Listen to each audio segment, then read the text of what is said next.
اسرائیل میں حکومت مخالف احتجاجی مظاہرے پھوٹ پڑے۔ یروشلم میں مظاہرین اور پولیس کے درمیان جھڑپیں بھی ہوئیں۔ اخبار ٹائمز آف اسرائیل کے مطابق حکومت کے خلاف مظاہروں میں حماس کی قید میں موجود اسرائیلی شہریوں کے لواحقین نے بھی پہلی بار شرکت کی۔ سب سے بڑا احتجاج دارالحکومت تل ابیب میں ہوا۔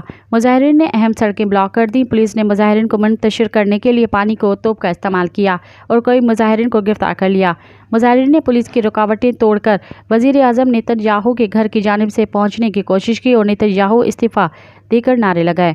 ایک مغوی کی والدہ اینا زانگوکر نے کہا کہ اب سے ہم نیتن یاہو کی برطرفی کے لیے جدوجہد شروع کریں گے۔ مزید خبرن